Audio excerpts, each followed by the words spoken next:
I am so excited to be leading my second ultimate wine retreat to Walla Walla, Washington this April. And I want you to come with me. It's 3.5 days over 8 unique wine tasting experiences, 2 extravagant, luxurious dinners, a special welcome bag full of goodies, new friendships, and a whole lot of laughter and fun awaits you on this can't miss retreat. But don't just take it from me. Here's what past guests on this retreat have to say. Take the opportunity. It is spending, but worth it. It would be extremely difficult to arrange this kind of immersive experience on your own. Another said, I was surprised by the beauty and quality of everything we did. I didn't know much about Walla Walla and had no idea how stunning the tasting rooms were. And finally, one said it was so relaxing to just have an expert plan and curate the entire trip. I felt like I was a kid on a trip that my parents planned in the best way possible. Simply put, this is the escape you've been waiting for. Tickets for this retreat are the lowest they'll ever be at just $2,500 for the entire trip. And that includes 4 nights at the Finch Hotel. But there are only 8 spots left, so act fast.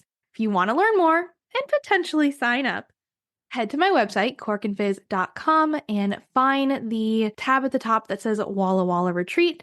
I will also have the link in the show notes. I am so excited to see your application roll in.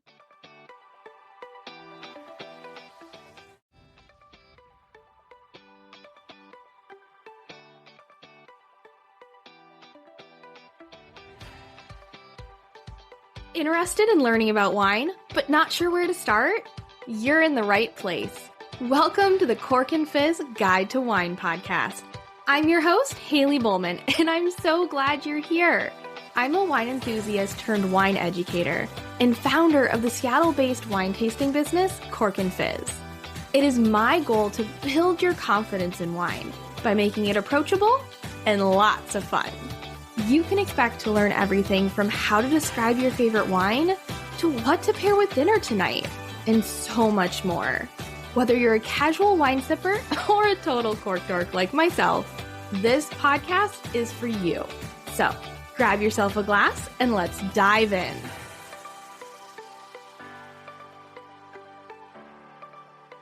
Today I have something a little different for you, and I'm super excited. I am going to introduce you to David Kong, the founder of Glasvin.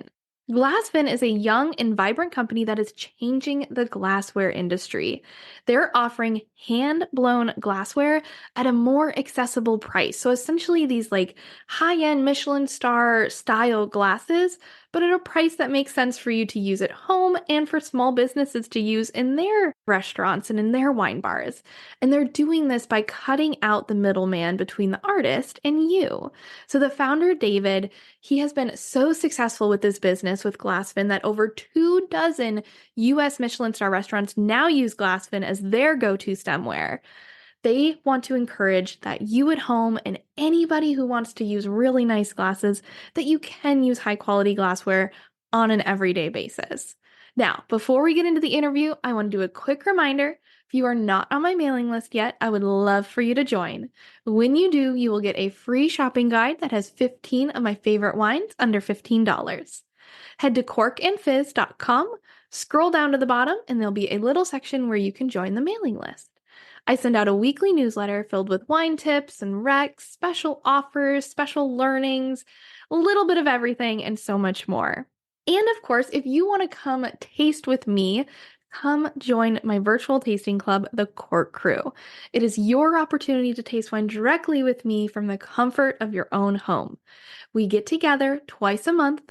We try new wines, we learn from others in the wine world, and you get to ask them direct questions. So if you're ever listening to one of these interviews and you're like, Haley, I need you to ask this question, and I don't hear you through the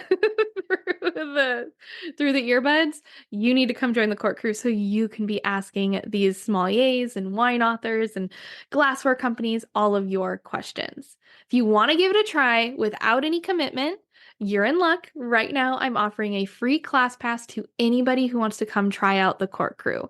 A class pass is basically like, I think of it like the punch cards a little bit, but it's like fully punched out, and you're just getting a free seat in a Cork Crew tasting.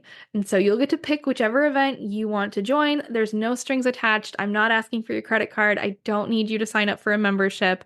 You will be my guest. All I need is your email. So head to corkandfizz.com/free class pass to get your class pass. Now, without further ado, let's get into the interview. Thanks for joining me for this. I'm really excited to learn more about glassware. I feel like I've had a lot of, winemakers on the show already and some sommeliers, but you're my first person that knows all about the glassware. So excited to learn about it. Yeah, there aren't too many of us. Yeah, definitely a little harder to find. So, do you want to kind of start off by just just tell us a little bit more about who you are and what you do? Sure, my name is David Kong, and I'm the founder of Glasvin. Glasvin is probably like the first and only direct-to-consumer wine glass business. We specialize in hand-blown wine glasses. It's a category of wine glasses that's becoming more and more popular all around the world. Used to be very, very expensive to own one of these or to have a open a restaurant that uses hand-blown wine glasses, but they're much nicer than the standard wine glasses, but very few people could afford it, but they made the drinking experience, much, much better. Once you use one of these really nice glasses, it was really hard to go back to what you were using before. At least that was my experience. So what I did in 2019 when I started the company and we started selling in 2020 was basically try to get the price of these hand-blown wine glasses down. And so right now, roughly like the market is probably like $80 a glass for my competitors, and we're priced more like $40 a glass. And we also have developed a new line of glasses that's a little bit thicker and a little bit more durable for people who want that kind of trade-off. And those are glasses that we price at $24 a glass. So we're really bringing down like the average price for a hand-blown wine glass. And we've had a lot of market success, especially here in the US, especially in New York City, for example, where a lot of people have restaurants, a lot of restaurants and consumers have found out about us and have started using our classes. Very cool. I love it. I think it's such a good point too, because yeah, when you like I have like the glasses, you have your glasses that you're like, okay, I have these at home because I know they're gonna break or something like that. But then you go to a restaurant and you have like those like nice thin wine glasses. And I'm very curious. A lot of this I want to talk about kind of like, how, the glass does affect the wine, but it is something that when you just experience it, you're like, damn, that's good. And it's very cool that you're kind of trying to create this almost luxury experience that you can enjoy at home and just get to do that on a casual Tuesday night because you wanted to pour, a good wine into some nice glassware and make it feel a little extra special. Yeah, exactly. So the goal was this would be to like let people not feel like this is something that's like out of their reach that they can only use on special occasions and let them be able to use it basically every night. Like we really encourage people to use hand-blown wine glasses whenever they drink wine, no matter the occasion. Yeah. Yeah, I like that. So you kind of talked about a little bit of kind of what sparked the idea of creating Glassfin, but I'm curious on like maybe starting even before that, what sparked your interest in wine? I'm guessing that started first, then there was an interest in glassware. So where did that interest in wine come from? Exactly. So I started drinking wine like right out of college. It was because I really liked food and restaurants. And so I was doing a lot of like dining out and trying new restaurants, I was a bit of foodie. And the wine list was always a very daunting part of the dining experience. But I was doing it so much that I couldn't just, keep on being daunted by it. I needed to figure it out. So it was almost like by need that I had to figure out. There's some stories I can go through where I ordered just like totally the wrong wine and I just felt stupid. And so I really tried to figure it out. And I'm pretty like I like math and stats and stuff like that. So I didn't want to just like buy wines based on random factors like what the label looked like or which is how most people pick wine, based on the Sure. price and what the label looks like, and maybe like some brand name recognition. I actually wanted to know that if I was picking a wine, that wine actually is a good wine and provably a good wine. And so one thing that got me really interested in wine beyond just, like a pastime is the Somm documentary where the people were taking that exam. And I remember just watching that trailer, and I think the key line in that trailer was like, some people, when they're told, like, how hard this task is of being able to blind a wine properly, some people, don't like going down that route at all. And other people see that and are totally immersed in it and feel challenged by it. And I was definitely in that latter camp where I heard Sure. that, wow, like you can actually do that and figure out what the wine is from just the taste of it. That was the initial click where I was like, okay, this isn't just, because the mass media seem to believe they love making fun of wine snobs or whatever, Right. The whole like, oh, sure, like let's lick a rock. Like that's totally real. I've yeah. definitely heard that plenty of times. Yeah, so I think the mass perception of wine is that it's just all fake and like it's all branding, and unfortunately like a lot of it is that, but I mean there's just too many like stats of like people actually being able to tell what wine it is, that there's obviously like some real, like it's a much more scientific field than other kind of like artistic fields, right? Like visual art or very other like fields like this. You can actually like get a group of people together and like agree that something is like good. Sure. Very hard to do that in most arts. So I feel like wine is a good mix of like art and science. So I really like that. Oh yeah, I couldn't agree more. I think it's very funny that you talk about like really being into math and stats because like in school I was definitely math was my thing. Like that was like I preferred that. Stay away from the literary English. Why did the author write that? I was like, I don't care. Like give me a math problem. It's straightforward. It makes sense, right?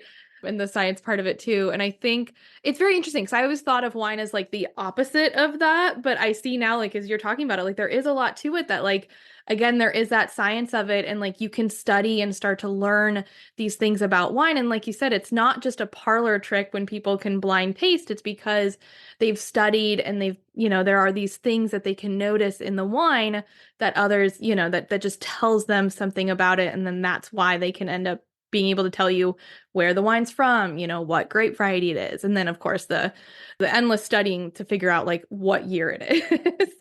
So cool. So I'm curious. So that if that's what sparked your interest, did you ever go down that route to become a sommelier or take those exams? So the issue is, well, there's the W set, which that would have been probably what I would have gone down because I'm not a sommelier. But I think that one is not as interesting as maybe like the CMS or MS. And like those you need to be a sommelier, I think, to get it. And I was definitely not a sommelier. I wasn't interested in being a sommelier. So I've never actually gone down this route. Sure. Oh no, I was just curious. And you can very much be interested in wine and love it without ever having, that certification after your name or the certificate, right? And yeah, the definitely the CMS is definitely something where like you need to be surrounded by wine all day, every day for the Yeah. most part to be successful in that. When I was doing the blind tasting myself, I was using the CMS like Yeah. testable grape varietals. That was like that's how I first started learning wine. Was I just got the grid of the whites and reds that were testable, and I just tried to have each one of them and try to figure out what each one of them was. So I've kind of followed this CMS process. I've just never paid them money to Yeah, right, qualify me. right. It's the Yes. self-taught. It's like the YouTube era of like I can teach myself at home. I can do this. Okay, so you have the interest in wine, and then you talked a little bit about what prompted the idea of creating the glassware company, but I'm curious, like, can you talk a little bit more about like what that process was like? Like, how does one go from here's an idea, I want to be able to get hand-blown glasses to people at a lower price to creating Glassfin? Yeah. So I knew it was possible. And the reason why I knew it was possible is because if you look at prices of hand blown glasses in different countries, there's a lot of variation. And the US is, not surprisingly, the most expensive region. And so if you're able to offer a glass at this price in this country, and the shipping from A to B is, maybe like $2 a glass maximum or whatever, it's reasonable to assume then that you should be able to offer it at around the same price in the US. So I knew from first principles that I didn't even need to do any work to realize that it's definitely possible. Now I just need to figure out how to do it. So my first instinct was, okay, well, why don't we just contact these suppliers, and maybe like there's definitely some other company in somewhere that's making glasses and they don't sell much in the US. And I was like, well, why don't I just import that glass? And like there's some that exist. I can list off some names of like glasses that exist in other places in the world but don't exist in the US. That was the original idea. That was my idea maybe at like 8 a.m. in the morning. And then by like 10 a.m., after 2 hours of like kind of like Googling or whatever, I was like, well, that's a dumb idea. I don't want to be a representative of someone else's brand. I want to actually own the brand. And when you're creating business, like where's the value? It's not in the guy that's like importing the glass. It's in the brand that everyone now trusts and whatnot. So 2 hours later, I was like, scrap that. I'm just going to make my own brand of glasses. And then off we went to like try to find people that can make these glasses for us. And that's what took all of 2019. And then designing the glasses, obviously. And then early 2020, we sold our first glass. Wow. That's wild. I mean, even when you say like it took a whole year, but it's like it only took a year to get from like idea to then selling the first glass, which is really cool. I want to dive into a little bit, you talked about designing the glasses. So I'm very curious on like how much did you learn or like what do you know about like what makes good glassware matter when drinking wine? And I'm going to tag on to this as well. I'm curious your thoughts on like a lot of glassware companies sell like varietal specific glasses. You see like a Chardonnay glass, a Riesling glass, and I'll be honest, I don't really believe you need a separate glass for each varietal, but you are the expert. So I'm curious to hear your thoughts on this and kind of what makes the difference in the glass. Yeah, to take it to its extreme, there's like 1,500 varietals or more, and like Italy itself has like 50 varieties I've never heard of. And then what about Right. blends? Like, do we need another glass for like a 70-30 Cab Merlot blend versus a 30-70? So I think varietal specific is obviously a marketing strategy that some companies have used. And like I think they've obviously taken that like to an extreme. I do personally believe that different glasses are good for different kinds of wine. And it's not even necessarily split by varietal, but it is kind of split by varietal, but it's not like definitely split by varietal. Like, and obviously, like the same varietal can be made in different styles. So, it's very hard to just say like this is a Chardonnay glass when Chardonnay is made differently in a lot of different places. Roughly, like I think what really matters with wine glasses is basically like the size of the wine glass. Some wines just do better in bigger glasses, some wines do better in smaller glasses. And when I say better, it's not even necessarily that it's always better or it's better for everyone. It's also like if you like more precise wines, then maybe you prefer to have like an oaky Chardonnay in like a smaller glass because then it'll make the bigger wine taste smaller, right? So I think there's a lot of like personal preference. I have what I like to drink out of, but that's not necessarily what my customers want to drink out of, what restaurants want to drink out of. My main goal is to try to give my customers what they want. That's like really my goal. And if my customers say like, "Hey, we would like to have like this size of a glass," then I'm gonna make that for them. And if I have a few different sizes of glasses, then one of those will work for them. Yeah.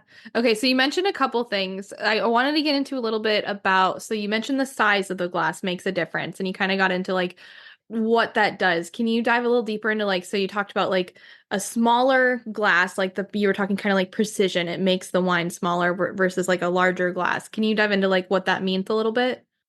Yeah, so typically, like the more aromatic a wine is, or the more like air a wine, for example, like Nebbiolos, are very, very aromatic. And they also typically, especially because people tend to drink wines too young, Nebbiolo really benefits from a lot of oxygen.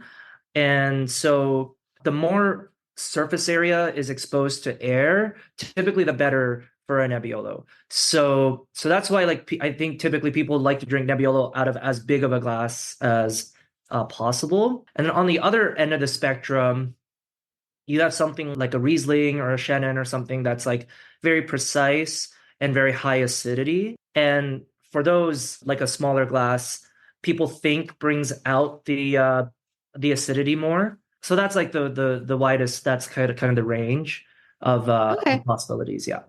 Yeah, so I remember like on a trip last year we had a tasting and he brought out two different size glasses and he served the same Riesling out of both and one was kind of like that bigger glass and one was the smaller one and I remember him talking about like yeah, one of them was meant to like open it up and that was likely the larger glass. It's sounding like I'm like I remember this but I'm trying to remember the details. So the larger one is, using that larger glass is a good idea when you want more aroma, you want the wine to kind of just like you want to get as much as you can out of the wine versus like the smaller one is if you want something to kind of like if it's not as aromatic, you want to almost I'm trying to think like laser focus that, those few things that are, that one thing that's really great about it and laser focus that into Yeah, what you exactly. taste. Is that accurate?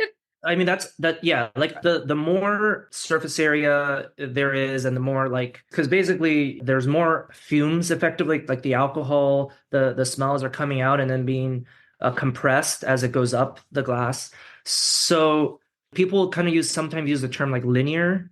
So like when we're blind tasting wines, like a lot of times, especially like sometimes we say like New York wines are very linear because it's like there's really one thing that you're trying to get out of this wine and, that could be maybe it's like the oak, or maybe it's the limestone, or it's something, it's just like one, or it's like some fruit, right? Like well, most times it's like some fruit. Like, okay, I'm just trying to get this really nice cherry smell out of this thing. And that's like what defines that wine. And so those like you could argue like don't need as much aeration. Whereas like other wines, like maybe some like older world wines, they have a lot of different things happening, or maybe if it's a bit more aged of a wine and there's more like tertiary kind of different components to that smell that you kind of want to open up. And so maybe you want a little bigger glass for that. Yeah, cool. Okay. I want to dive into your glasses in particular. I just talk about a few of them just to kind of, as people are looking and if they want to give these glasses a try, kind of give them an idea of what to look for. So let's start with the universal. Obviously, by the sound of it, it sounds like this is kind of like the one that you recommend for kind of it's a universal glass for any wine. So tell us about it and what makes it perfect for any kind of wine. So it's a very versatile glass. It's definitely our best seller. Like we kind of recommend if you don't know what to get, then just get the universal. Like you're not going to be unhappy about it. If you later decide that you want to get into some of the other glasses, like you can always add on to it, but the universal you'll still keep on using. No one's going to be offended if you give them a universal glass. Let's put it that way. Like I don't know if you've ever been to a restaurant and you like order like some wine that's like a little bit bigger, or like a red wine, maybe like something that you would think should be in a slightly bigger glass, and they like bring a flute or something. You're like, well, that's not going to be good in that. Oh yeah, I could do one worse than that. I've had one come out in like a just a regular highball glass, and it was a nice restaurant too. And I was like, "Y'all run out of wine glasses? Why is this you not should in?" But you should connect them with me because they yeah, seem yeah, like they need to exactly. buy some wine glasses. But the point of the universal is like even if they put like a Nebbiolo in a universal glass, like the vast majority of humans will not be offended to receive that glass. So the universal glass is not actually a white wine glass. Some people call it a white wine glass because they're like, well, if the bigger one's a red wine glass, then the smaller one must be a white wine glass. And that's really not the case. If you look at the measurements of our universal, it's actually pretty close to like what a lot of Bordeaux glasses are. So it's actually like shape wise, it's pretty similar to like a Bordeaux or like a Syrah glass. But also because it's like a thin glass, it just looks dainty. I think people just think it's thinner, like it's skinnier than like the actual measurements. indicate. So yeah, if you're like opening a wine bar and you just only want one glass, which a lot of people are going that way, is customers are fine with that. If you're not three Michelin stars, I think like two or less, fewer Michelin stars, customers are fine with just having one glass. And it's obviously way easier from a administrative perspective to have one glass. And the other nice thing is we try to make sure they like fit in like the 5x5 racks. They're a bit of a tight fit. It kind of fits in like the traditional racks and they're easy to store and you can run 25 of them in the dishwasher at the same time. So this is more for the commercial people. Yeah, For yeah, yeah. individuals, it's also an issue if you're doing like big dinner parties and you have like 12 of these out, then you can like run all them really quickly versus if you have the big ones, you might have to run a few Right. times. So there's some space saving considerations, I think, of having a universal glass. But yeah, I think like it's just again, it's one of those glasses where like no one's going to be offended if you serve them with a universal glass. So I heard one thing, and I want to call this out too. You said run these in the dishwasher. So these are hand blown, but they're also safe to run in the dishwasher. Yeah, so this is like a big misconception that people have is that like for some reason some marketing is like that. I don't know why. I don't think it's accurate. I don't know. Like I think it's just to reduce the company's liability or something. Where they say like, oh, I want to. You should hand wash it. But the fact of the matter is that a dishwasher is way gentler on a glass than a human's hands are.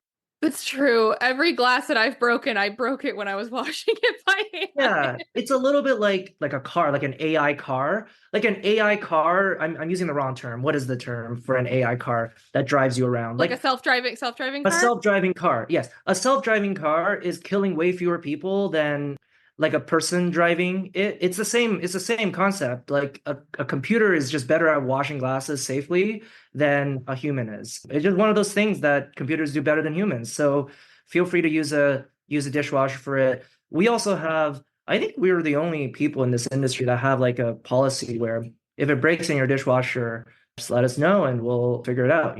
So we'll get replaced or refunded or whatever. Like we want people to use the dishwasher. And if you break it in a dishwasher, then it's pretty obvious. Well, it's either the dishwasher's fault or our fault. Sure. We will take the responsibility and say it's probably our fault and not the dishwasher's fault, and we'll replace it for you. Nice. Okay, so safe to use the dishwasher with these either at home or like you said it in a commercial way. I'm sure they're like, well, hell yeah, we're not hand washing like 50 glasses every night. So that's super important to have that. This podcast is sponsored by VoChill.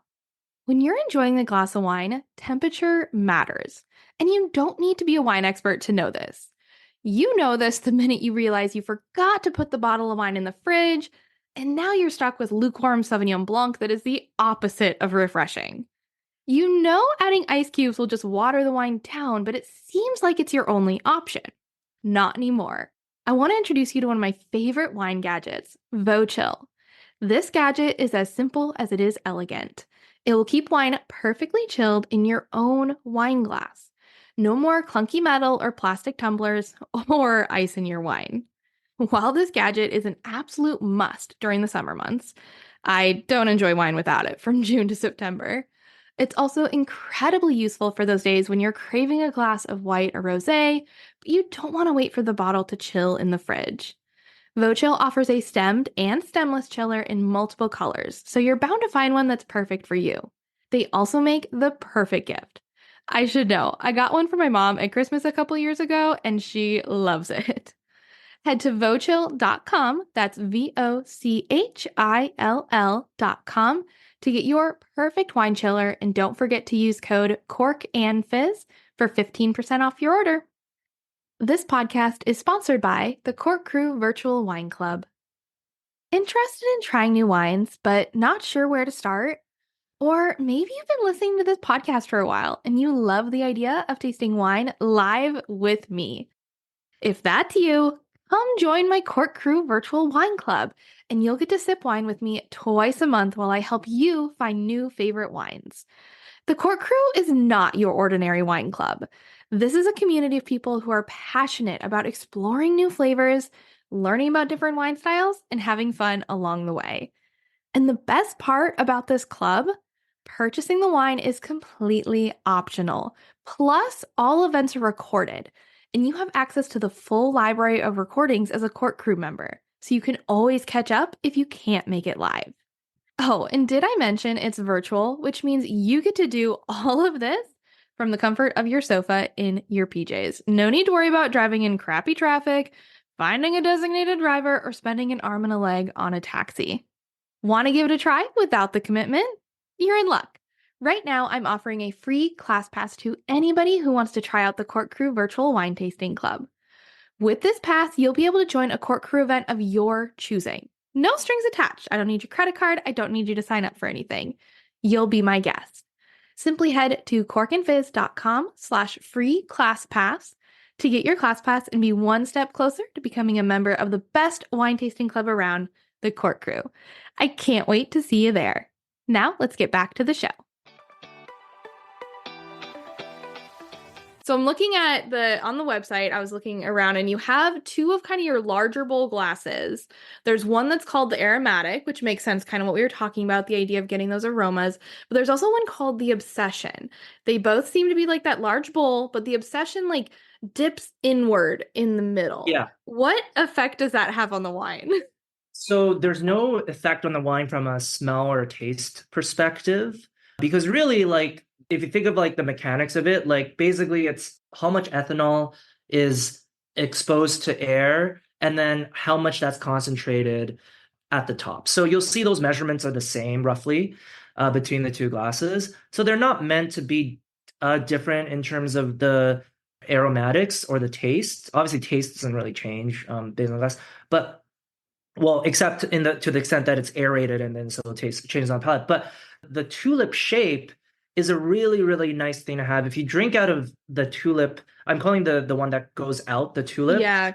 That shape is really nice to drink out of, because if you think about like how far up you have to lift the glass in order to have the wine go into your mouth, it's not as high.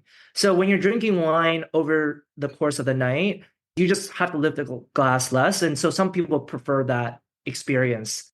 Oh, that's so cool to think about. It's not, there's so much to the glassware. So you're talking about the obsession is the one that has the little tulip kind of goes in a little bit. And so like not only for the glassware are you thinking about the taste and the aroma, but you're also thinking just like the full experience of drinking a wine. And as little as a thing as that is, I'm sure it does make a difference, if that's kind of just you get used to that as well of just like a nice little not having to Yeah. tip as much when you're drinking the wine.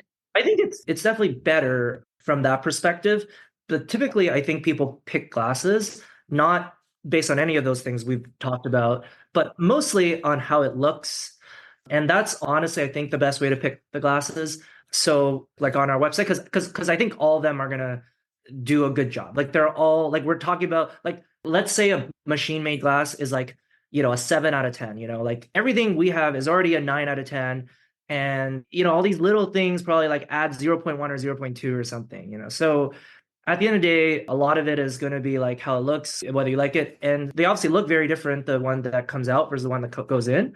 So you like the look of one of them, I would just go for that one, and everything else will probably work itself out. Right? Just keep it simple, right? We don't have to make things like in the wine world. We like to dive into a little bit. It's like just keep it Exactly. simple. Okay.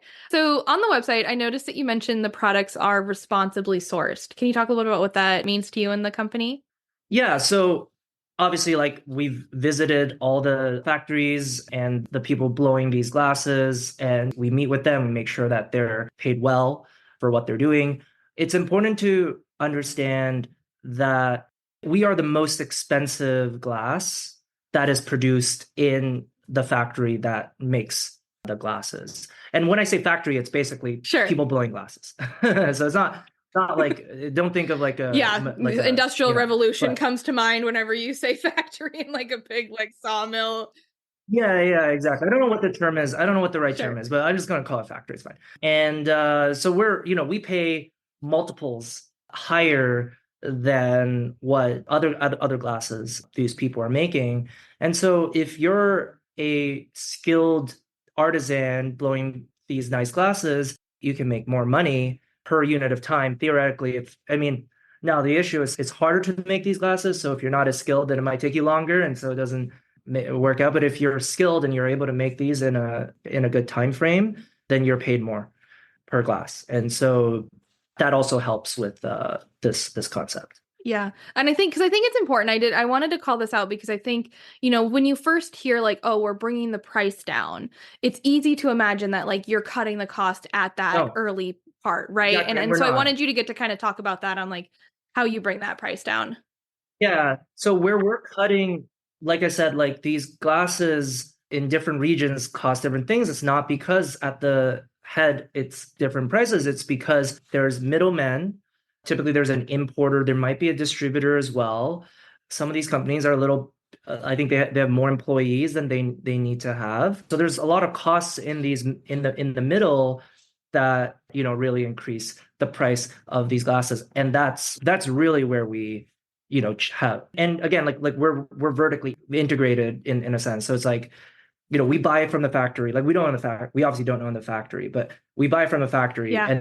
and you buy it directly from us.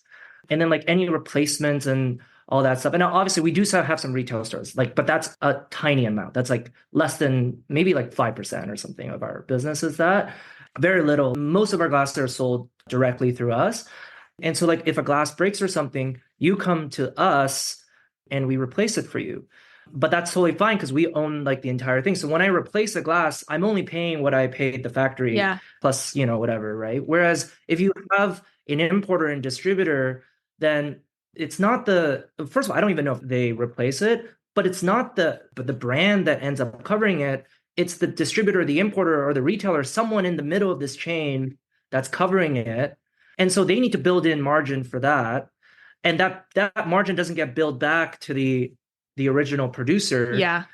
And so all you can see all these things result in higher prices than you really need to sustain this business. Yeah, absolutely. No, and that's great to hear. I think it makes a lot of sense. It's that whole idea of just, yeah, there's some, why have a million people in the middle when you can just go from like you said, the factory to you and then directly selling it. So then we get that opportunity to have a really nice glass. So this question might seem a little strange, but I'm just curious. Do you have a favorite wine and wine glass combo? Oh, I don't have a wine glass combo. Like I said, like I think all these glasses are pretty nice and they're not going to massively make a huge difference. I think I use the Prestige the most personally. Like to me, that's like the true universal glass, but I can't call it that. People will be confused. But yeah, I use that the most, and I'll drink basically anything out of that. All right. So you just have a go-to wine glass, not so much a combo. Well, I have a bunch of glasses, obviously, at I probably have the one of the biggest collection of like my glasses and my competitors' glasses, and I'm always spying on what other people are doing. But in terms of like my favorite wine, that's a really hard one, because I really like a very broad range of wines. I Mm-hmm. really like aged wine a lot. That's like one thing I think I'm different than a lot of people on is I try to drink a little bit older kind of stuff. I've been finding some like pretty cool like new modern Nebbiolos recently. So that's been Yeah. so that's been kind of cool. And you drink those those go into the precision glass? Prestige. It's Prestige, thank you. almost always Those go almost into the always because we prestige do have a glass. precision glass too. It's like our smaller yeah. All right, so those go into the prestige glass. So like you said, it could go just as well into the other one. They all kind of work wonderfully together. Okay. So before I have a little speed round that I do with everyone on the podcast here. But before we get into that, is there anything new and exciting or anything that you wanted to share about that we have not touched on? Yes, so we also have cocktail Ooh. glasses. So you go on our website, you can see all of our cocktail glass offering. So we're basically taking, all those really nice, pleasant things that like the light and thinness of the hand-blown wine glasses, and we're applying that to cocktail glasses. And we think it's the same thing that it's just going to change people's expectations about what a nice glass for anything. We call them cocktail glasses. We can drink water out of them. You can drink. I'm drinking iced tea out of this Nice, event. nice. I don't know if the video will go on your thing, but yeah, it's the same pleasant experience of having a nice light glass, but not necessarily for wine. Cool. Okay. Very fun. All right. So, like I said, I always end these with a little speed round. Now, I call it a speed round simply because I want you to just not think too hard on these because they are going to be like one of those difficult questions if you just like let it sit for too long. So, the first one is similar to what I asked earlier, but I'm going to add a little bit to the end of it. What is your favorite wine at the moment? Which it sounds like you may have already answered this, but feel free to throw something else in or be more specific if you want. The one that's been the most life-changing recently is a Nebbiolo called Darcy, Darcy. Okay. Where is that from? Longhi Nebbiolo. Ah, Uh, gotta love the Longhi Italy. Piedmont. Yes, yes, yes, yes. Gotta love Italy. Okay. How about a favorite wine region that you've ever visited? Oh, for sure, Burgundy. Burgundy. Yeah, yeah. I'm hopefully heading to France this fall, and I think Burgundy's definitely got to be on there. Everybody who's ever said they've been to Burgundy, it's towards the top of their list. It's like incredibly small. If you like biking, you can literally like bike to, especially in the Côte de Beaune, like Meursault or whatever. You just easily bike there, which is nice because then you can like Drink drink as and much bike. wine, yeah, as you want. I love it. Okay. How about a wine region you'd like to visit?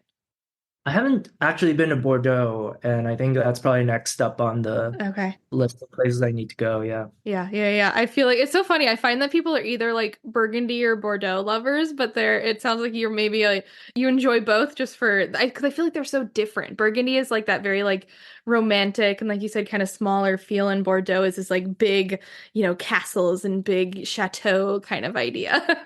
And my main motivation is just drinking some like cool rare wines at good prices, and I think Bordeaux is gonna have that. Oh yeah. Yes, it will. Absolutely. Okay. How about a favorite wine and food pairing that you're enjoying?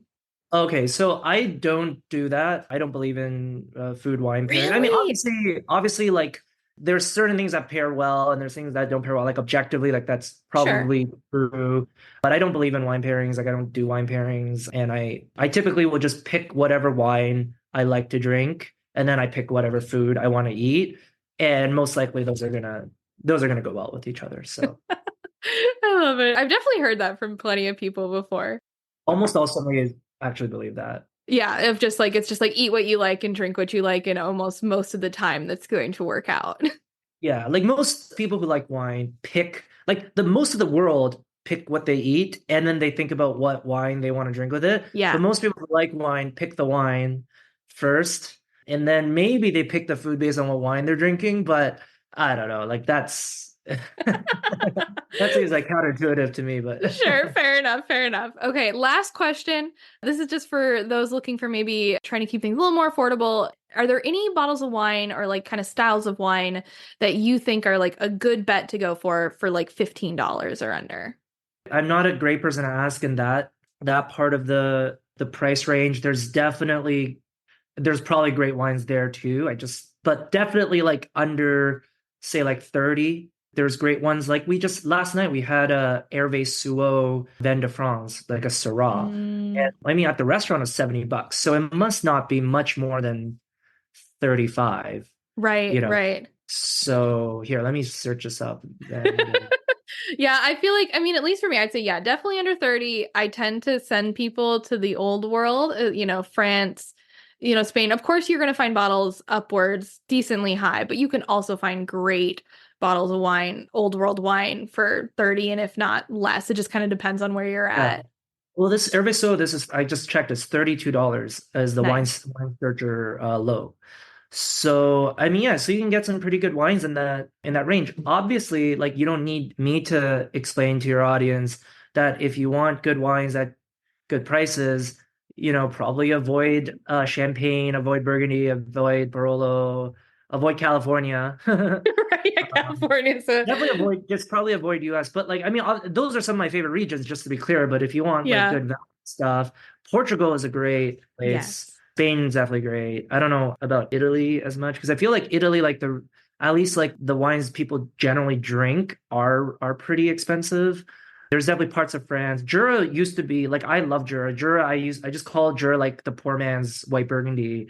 But now it's kind of like it's also I kind of think gone if up in people are price. starting to really like it and it's starting to get popular and it's so sad because I'm with you. That Yeah, was so definitely then like what's the a poor good man's spot. Jura? Like, is it Savoir or something? Like I'm sure there's Yeah. some Just have to great, keep going. yeah. Oh, funny. I mean, just it's hard 15, right? It's hard because you gotta, I mean, if you're not, it's not a mass-produced wine, and like, they're also with wine, there's definitely an importer, there's definitely a distributor, there's a three-tier system. So like, from 15, how do you get back down to the guy who's actually making the wine? It's pretty hard, but I'm sure you could do it. You can also, the other big thing is like beer is a great drink. I love good beer. You could get great beer for $15, like. I think that's the first time I've ever had an answer of beer, but I love it.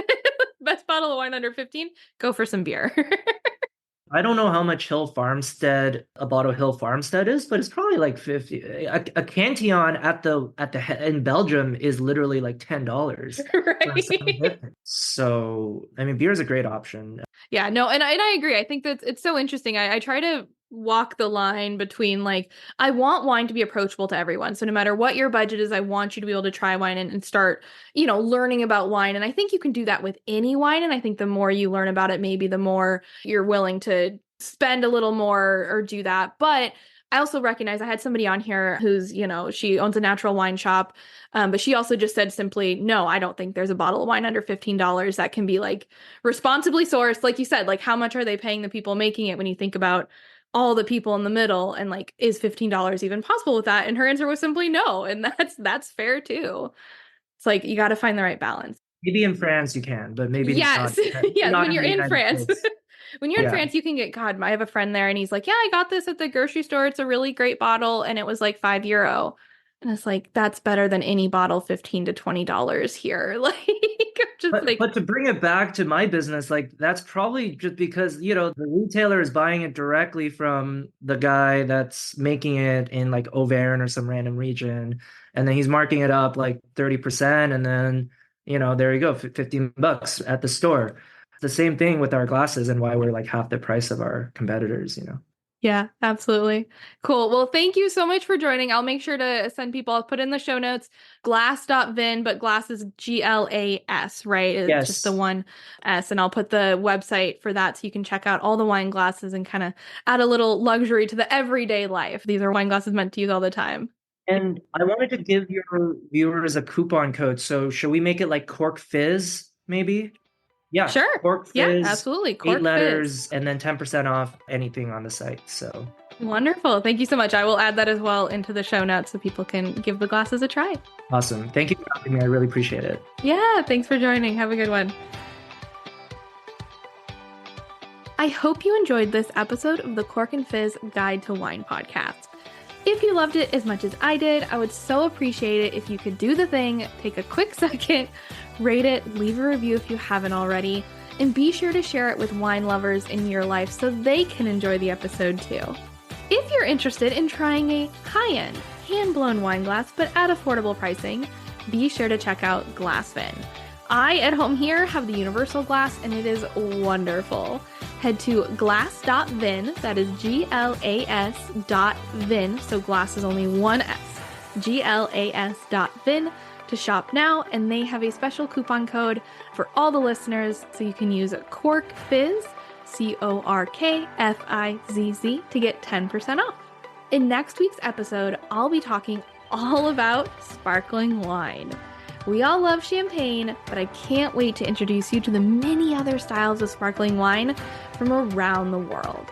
And did you know that sparkling wine was discovered on accident? I can't wait to tell you all about it. Thanks again for listening, and as a thank you, I'd like to share my free shopping guide, 15 Wines Under $15. Simply head to my website, corkandfizz.com, scroll down to the bottom, and join my mailing list. Cheers!